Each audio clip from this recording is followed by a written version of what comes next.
Alice, I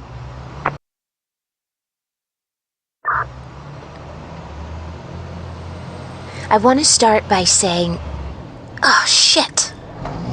Sorry, someone cut me off. Anyway, I want to start by saying that this is not a story. It's a road trip. Which, same difference. In a good one, the start is exciting and the finish is satisfying and we end up somewhere else. Somewhere a long way from where we started. I don't know where this trip started, what counts as the first moment. But for lack of a better answer, I'll start with this. I'll start with the omelet.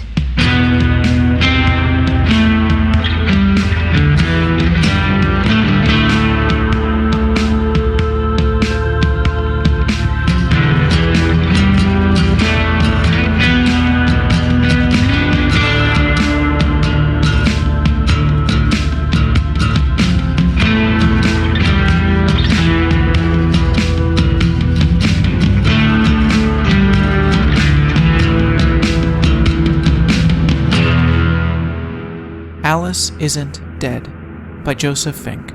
Performed by Jasika Nicole. Produced by Disparition. Part 1, Chapter 1. Omelet. Thank you to Audible.com for supporting Alice Isn't Dead and making this show possible. For a free 30-day trial, go to audible.com/dead. That's audible.com/dead. And stick around after the show for the answer to this question: why did the chicken cross the road? It's not what you think. I was sitting at a gas station. Or not a gas station, a diner that was in a gas station. The diner part of the gas station. I was in that. It was somewhere near Spokane, I think. I saw a man eating an omelet, but it wasn't the omelet. But it was just the way he was eating the omelet. He was devouring it. Big chunks of yellow scooped up with long, grease-stained fingers, just shoving them into his mouth. And he was staring at me. He was wearing a yellow hat, like a baseball hat. His fingernails were yellow too. Not cigarette yellow or nail polish yellow. Translucent yellow, just below the surface. Polo shirt. Dirty. Filthy. Dirtier than you think a restaurant would allow someone to wear. Would serve. Just the word Thistle on the right breast. No logo. And he was moving that omelet from plate to mouth like it had nothing to do with eating. Like he was just a machine that's function was to do that. And he was staring at me. No, he was eyeing me. No. Staring.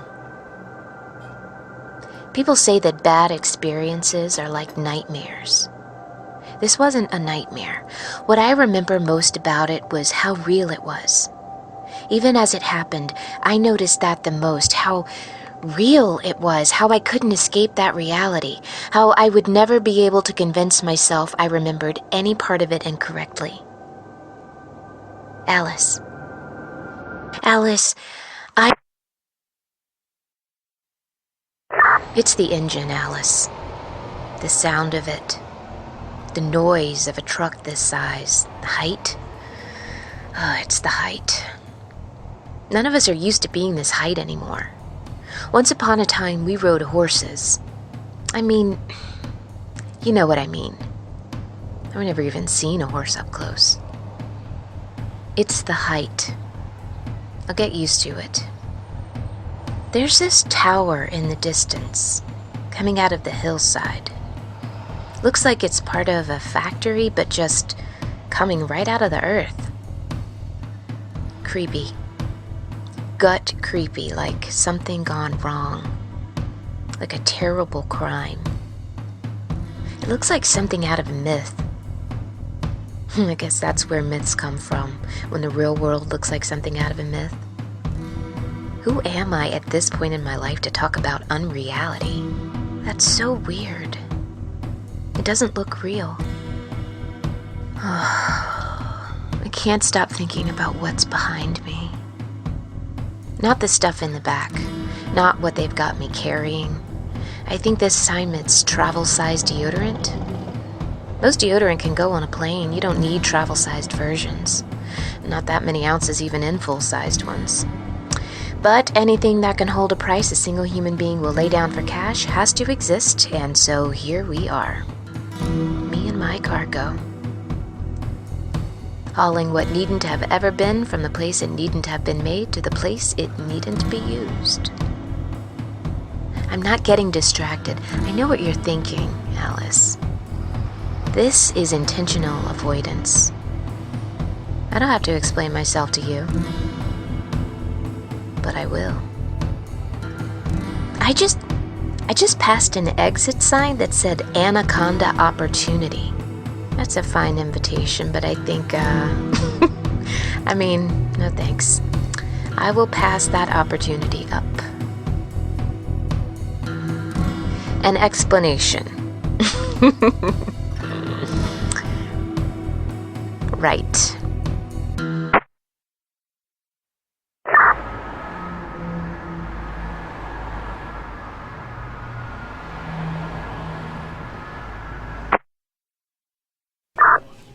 Big chunks of eggs. Chewing them. Devouring them. He saw me staring back. Now we were staring at each other. Something electric and monstrous there in the diner between us. The face of death in styrofoam ceiling tiles and sagging pleather booths. He got up and approached my table. His clothes were filthy. He walked like his legs weren't muscle and bone, but just sacks of meat attached to his torso. He sat across from me and he licked his lips. When he spoke, his voice sounded like the accidental hollowing of the wind. "It's a fine evening," he said. "Doesn't look much like rain." Egg crusted his lips and his chin. His teeth were an impossibility of spacing and angle. Nothing about his tone matched the words he was saying. At first, I didn't say anything. I thought if I was quiet, he would go away, but that only works with people who aren't already in it to bother you, who haven't already made up their minds to be awful. "Hope you don't mind if I join you," he said. Not a question or a request, but a joke. "I actually was hoping to eat alone," I said. "Good people deserve good things," he said. I didn't know what to say to that. He scratched his cheek, scratched it really hard, and I swear that some of it peeled away under his fingers. "It's dangerous out here," he said. "Out where?" I said. "This state? This country? Life is dangerous. Did you come over here to explain death to me?" He laughed. "Yes," he said. "I came over to explain death to you." He leaned in close. His breath was rotten, not bad, but like fruit turning to soil. "Want to see something funny?" he asked. He got up.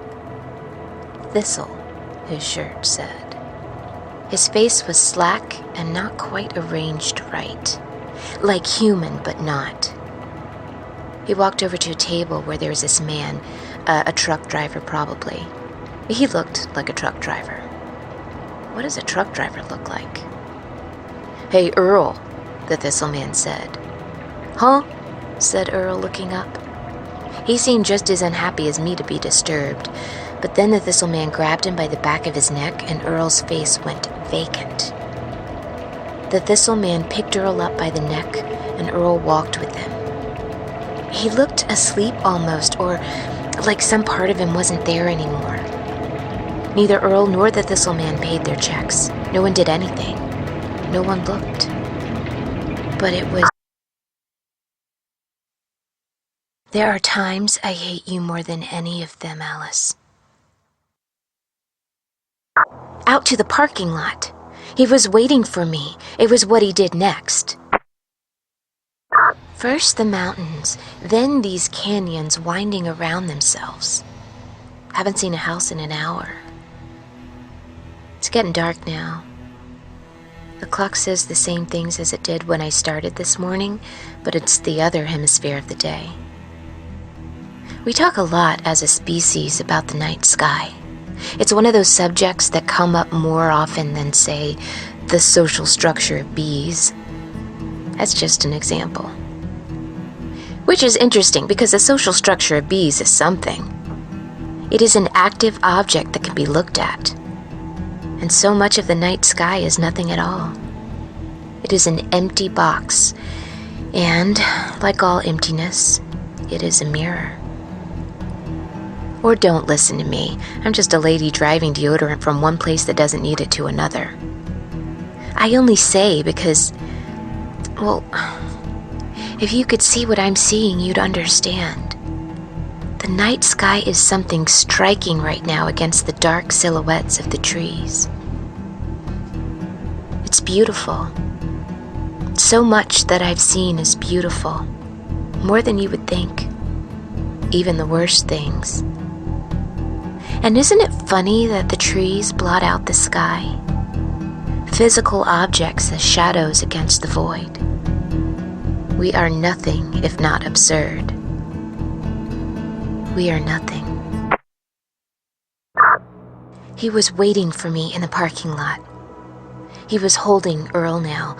Earl seemed to be awake again, but the thistle man was holding him too tightly for him to move. The outside lights in the gas station weren't working anymore. The two men were shadows against the harsh light of the diner windows. People eating waffles and sausages and shit. The embrace was almost tender, but there was nothing tender about the man with the yellow fingernails. His grip was strong, and the truck driver couldn't move, couldn't shout. They both stared at me. Earl's eyes were wide, struggling with the vision of the future without him in it. The man with the yellow nails, his eyes were flat, like a bad painting of a face. They both stared at me, and then the man with the yellow nails, he took a bite out of Earl, tore out a chunk of flesh right at the artery in his left armpit, and Earl began to bleed. He didn't move, but only whimpered a little. Tears started falling from his staring eyes, but he didn't move. And the other thing, whatever it was not a man, dug his fingers into the wound and pulled out bits of Earl the way he had picked up the egg, with the same flat movement, the nothing demeanor. This was not a meal. This was not something that he had to do in order to survive. It was a demonstration. The thistle man, he wanted me to know. And Jesus, right then I knew. I ran back to the truck, of course. I locked the doors, of course. Of course, I pulled out of the parking lot as fast as a truck that size will go, which is not fast enough in a situation like that, of course. Of course I cried, Alice. Of course I did. Behind me in the mirror, I could still see the two figures. I could see the distant shadow of Earl dying without a friendly face in sight. The only person who could help him driving herself away to safety. And just the company of a monster to accompany him in his dissipation. I couldn't see details anymore. Those were in my memory.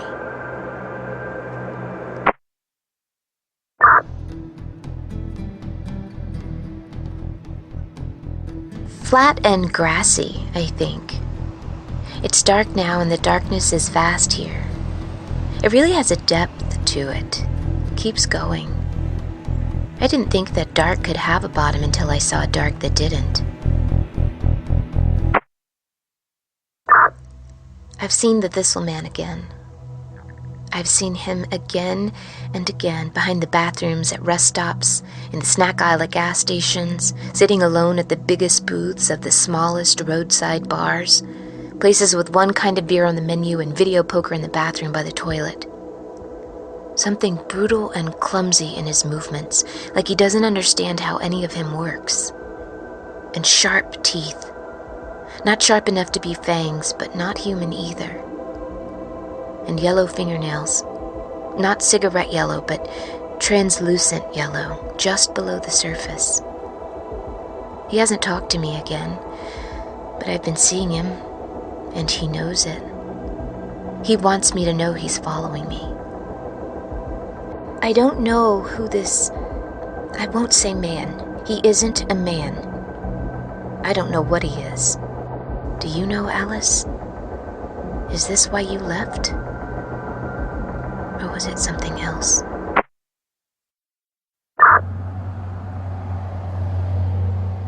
Was it me? And now here. The road between two places I've never heard of. Travel-sized deodorant, an unusual height, closer to the night sky than I am to any other human. A night sky that seems gorgeous and heartbreaking, even though it's not. It's not anything. It just isn't. Where are you, Alice? Why can't I find you? I'll keep driving this truck. I'll keep wandering this country. I'm going to find you. I will. Hopefully I'll do it before the Thistle Man finds me. Every time I look behind, I worry that the headlights I see are him, and his strange, dirty hands are on the wheel, pointing them at me, going faster and faster. This better be worth it, Alice. Nothing ever could be.